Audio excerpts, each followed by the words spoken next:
Halo teman-teman semua, balik lagi sama aku Pratama Prasetya di Paranoia. So, di hari Rabu jam 7 malam ini, seperti biasa, aku hadir untuk memberikan ke kalian kasus kriminal yang mind-blowing, yang aneh, dan bikin kita mikir, kok ada ya orang jahat kayak gitu ya? Jadi, kasus ini terjadi di Amerika pada tahun 1970-an di daerah California. Lagi-lagi California nih teman-teman. Ada seorang pria bernama Richard Chase. Waktu itu dia dijulukin vampir dari Sacramento gara-gara dia melakukan aksi kriminalnya yang sangat disturbing dan mengerikan teman-teman, yaitu meminum cairan merah dari para korban-korbannya. Dan bahkan mandi pakai cairan tersebut. Motif dia ngelakuin ini adalah karena dia punya penyakit mental yang disebut skizofrenia. Penyakit ini bikin dia percaya kalau jantungnya dia itu mengecil, dan untuk mengobati itu semua dia harus meminum cairan merah dari manusia. Aku akan bahas kasus orang pengidap skizofrenia akut teman-teman. Karena yang menakutkan itu bukan hantu teman-teman ya, tapi manusia yang udah kehilangan akal dan pikiran. Selamat datang di Paranoia. Jangan lupa subscribe.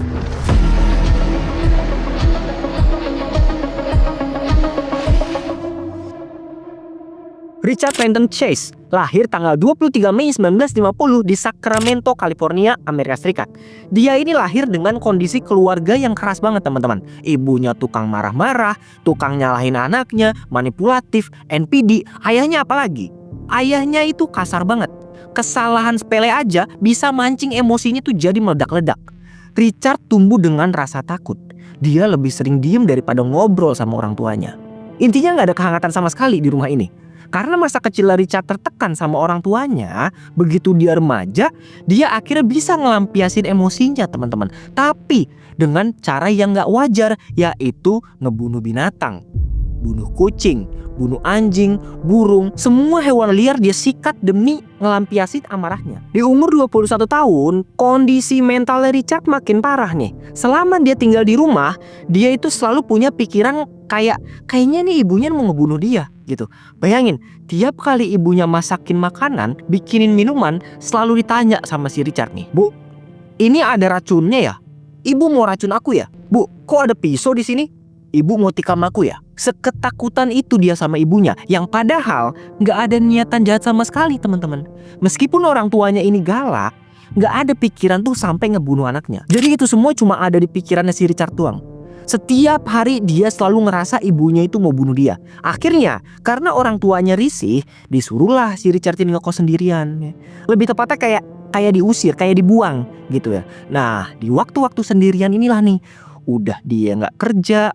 Bayangin, nggak kerja, nggak ada kegiatan, nggak punya temen, seharian ngurung diri di kamar. Akhirnya makin terganggu lah mentalnya ini. Sampai di pikiran dia itu muncul perasaan kalau jantungnya itu mengecil. Entah gimana ceritanya, pokoknya pikirannya dia itu ngerasa kalau jantungnya itu menciut. Nah dari sini dia punya keyakinan lain nih. Jantungnya itu bisa normal asalkan Richard mau minum cairan merah dari binatang teman-teman. Akhirnya mulailah dia nangkepin binatang-binatang liar, dibawa ke kosannya dan meminum cairan merahnya mentah-mentah. Kadang juga di jus, kadang dicampur Coca-Cola, kadang juga disuntikin ke badannya sendiri. Udah aneh-aneh aja ini orang ya. Dari tindakan itu, kualatlah si Richard ini teman-teman. Dia kena keracunan darah. Begitu dia cerita ke dokter, "Iya dok, saya suka minum cairan merah dari kucing, anjing, kelinci." Dokter langsung, udah nggak bener bapak ini. Udah keracunan bapak saya obatin, abis itu kita ke rumah sakit jiwa ya. Begitu dia dibawa ke rumah sakit jiwa, Richard langsung didiagnosis menderita paranoid skizofrenia alias delusi. Nggak bisa bedain mana kenyataan, mana imajinasi. Makanya tuh dia tuh pikir jantungnya itu menciut ya, padahal enggak. Itu cuma ada di pikirannya doang. Sampai-sampai ya itu tadi, minum cairan merah dari binatang sebagai obatnya. Setelah dengar cerita ini, yang itu suster, OB rumah sakit, semua orang di sana mulai ngatain dia vampir. Dari sinilah nih muncul julukan Richard si vampir dari Sacramento.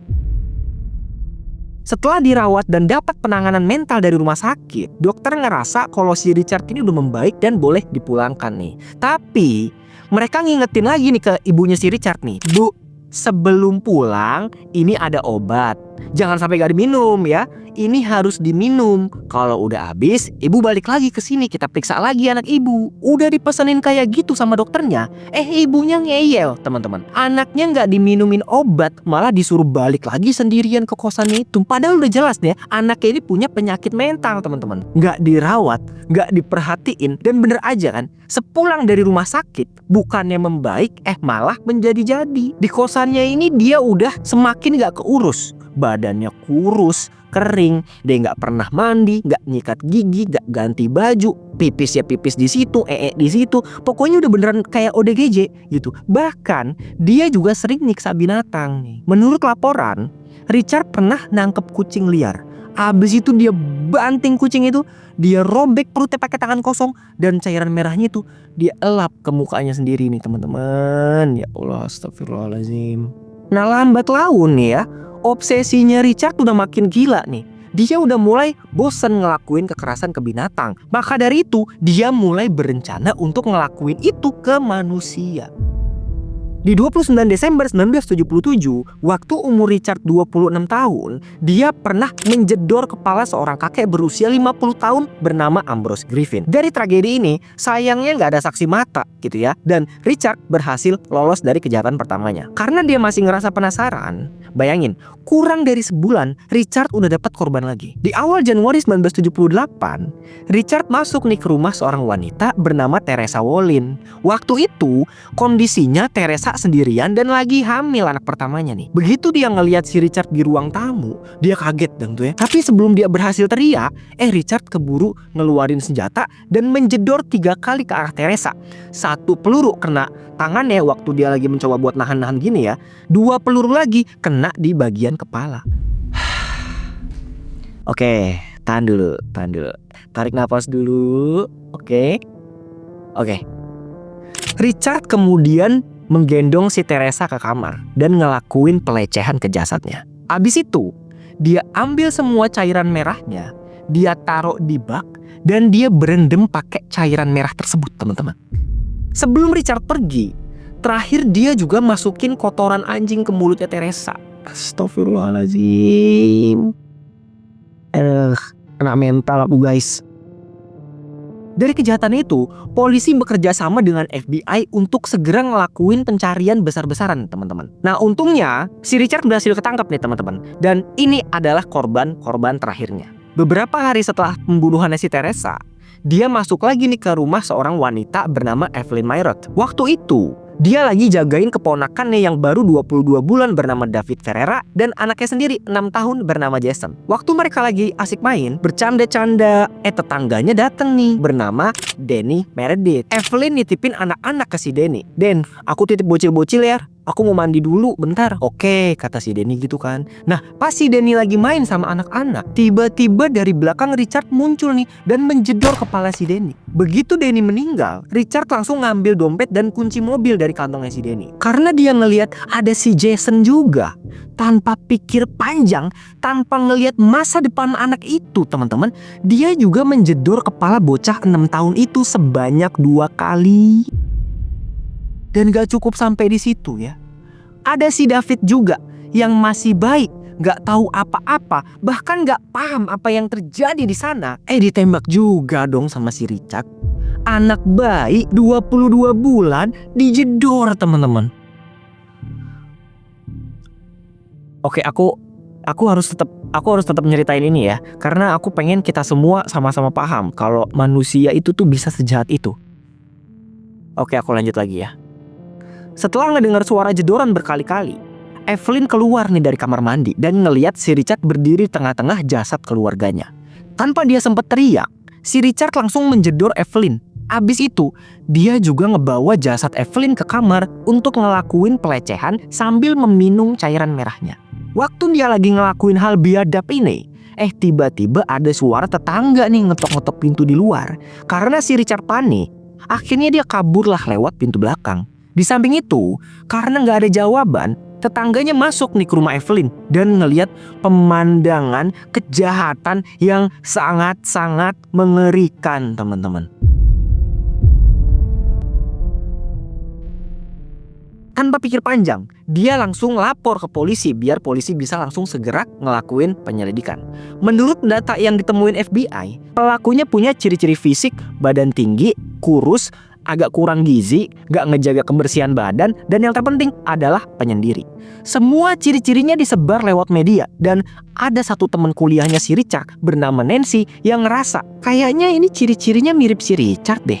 Dia juga tinggi, kurus, penyendiri, dan nggak pernah mandi. Akhirnya Nancy datanglah ke kantor polisi nih dan ngelaporin kecurigaannya. Pak, saya ada foto teman kuliah saya yang ciri-cirinya sama persis kayak yang ada di berita, Pak. Coba deh Bapak cek, namanya Richard Chase. Dari sini, polisi langsung, oke, ini fotonya mirip banget sama deskripsi kami. Saya lanjutin ke penyelidikan ya. Polisi kemudian ngecek semua data-datanya si Richard, dari mulai KTP, SIM, STNK, dan mereka menemukan surat izin kepemilikan senjata api yang begitu diteliti lagi. Ternyata jenis peluru yang digunakan dalam senjata api tersebut sama kayak peluru yang ditemukan di rumahnya Evelyn dan Teresa. Di 28 Januari 1978, polisi berhasil menggerebek kosannya si Richard nih, dan mereka menemukan pemandangan yang sangat-sangat menjijikan, teman-teman. Di setiap sudut ruangan itu, ya, mereka ngelihat ada ember-ember penuh yang berisi cairan merah kental. Bahkan bercaknya itu ada di mana-mana. Di tembok, di lantai, di perabotan, di alat-alat masak. Polisi juga nemuin jeroan dari berbagai macam binatang, organnya Evelyn, Teresa, dan otaknya David di dalam kulkas. Dari kejahatan ini, Richard ditangkap dan dibawa ke pengadilan. Walaupun dia sebenarnya ini punya riwayat gangguan jiwa, Richard dinyatakan waras dan dijatuhin vonis hukuman metong dengan cara menghirup gas beracun. Nah, sebelum hari haknya hukuman metong, dia ditahan di sel isolasi dan dikasih obat untuk nanganin kondisi mentalnya. Tapi obatnya ini nggak diminum, dia malah kumpulin dulu, ya kan? Udah gitu, kalau udah banyak, dia minum sekaligus semuanya tuh. Sampai akhirnya dia meninggal gara-gara overdosis tahun 26 Desember 1980. Oke teman-teman, itulah tadi kasus kriminal dari Richard Chase alias Vampire of Sacramento. Jahat banget ya orang ini ya. Menurut kalian kira-kira siapa yang salah di sini? Apakah didikan orang tua, RSJ yang ngelepasin dia, atau emang ya Richard beneran setan aja? Tulis pendapat kalian di kolom komentar. Karena yang menakutkan itu bukan hantu teman-teman ya, tapi manusia yang udah kehilangan akal dan pikiran. Kalau kalian suka sama konten ini, jangan lupa like, komen, dan juga subscribe biar aku semangat bikin videonya. Terakhir, aku Pratama Prasetya pamit. Terima kasih udah nonton. Mohon maaf jika ada kesalahan kata dan perilaku. See you on the next one.